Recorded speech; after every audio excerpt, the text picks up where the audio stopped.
ধ্বংসযজ্ঞ আমি দেখলাম, এটা কারো পক্ষে সহ্য কর না। আমরা অনেক রক্ত দিয়ে স্বাধীনতা এনেছি, দেশটাকে গড়ে তুলব, এদেশের মানুষ বিশ্ব দরবারে মাথা উঁচু করে চলবে। আর আজকে সেখানে কি হলো? আজকে সেই সম্মানটা ধুলায় মিটিয়ে দিল, নিজেরা ক্ষতিকার হলো। আমি জানি না যারা এই সন্ত্রাসীর সঙ্গে জড়িত তাদের কিছু আসে যায় না, কিন্তু সাধারণ মানুষ, তাদের মান সম্মান কোথায় থাকবে?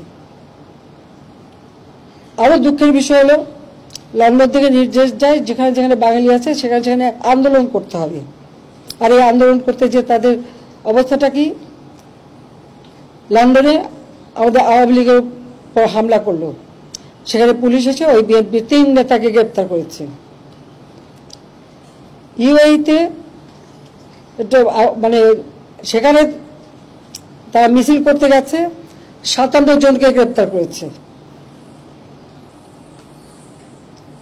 10 জন, এখানে 3 জন হলো যাবজ্জীবন কারাদণ্ড, 16 জন 10 বছরের কারাদণ্ড, আর কয়েকজন 1 বছরের কারাদণ্ড, আর বাকিগুলিকে তারা এখন রাখবে না, তারা দেশে পাঠিয়ে দেবে।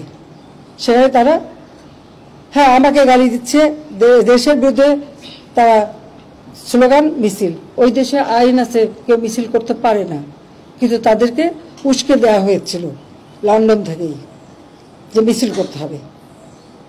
তার মিছিল করতে যে শুধু নিজেদের চাকরি বাকরি রুজি রোজগার পথ যে হারালো তা না, আজকে যে বাঙালিরা ওখানে কাজ করে খায় তাদের মুখটা কোথায় থাকে, তাদের কি অবস্থা হয়, আর ভবিষ্যতে ওই দেশে আর নেবে কিনা।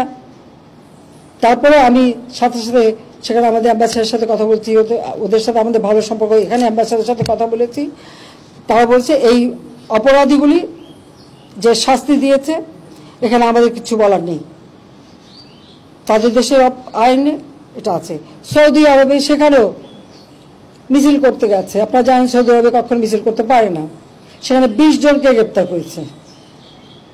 আর আপনারা জানেন সৌদি আরবের আইন, তাদের কতগুলি নিয়ম আছে যে কোন আইন ভাঙলে কি শাস্তি হবে, এবং সেটা এটা এমনও আছে যে গর্দনও কেটে দেয় প্রকাশ্যে, চুরি করলে হাত কেটে দেয়। তাহলে এই 20 জন মানুষ এবং সেই সাথে আমাদের যে লক্ষ লক্ষ কর্মী, তাদের ভবিষ্যৎটা কি?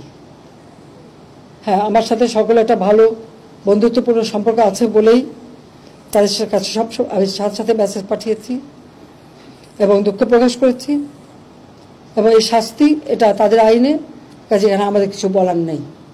এই বার্তাটা তাদের পৌঁছে দিয়েছি, তাতে অন্তত আমাদের এখন যে 20-22 লাখ মানুষ ওখানে কাজ করে তারা যেন নিরাপদ থাকে, সেইটুকুর জন্য এটুকু আমি করেছি।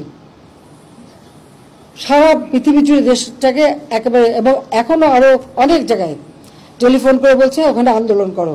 এমন এমন দেশে আমাদের সেখানে ফোন করে আমাকে জানাচ্ছে, মেসেজ দিচ্ছে। তার মানে যেটা করা মানে কি, আমাদের দেশের ভাবমূর্তি শুধু নষ্ট না, যারা ওখানে কাজ করে খাচ্ছে তাদের রুজি রোজগারও তো নষ্ট হয়ে যাবে। তো এখন এটা কিসের জন্য এই ধরনের আচরণ করা হচ্ছে, এটাই আমার প্রশ্ন।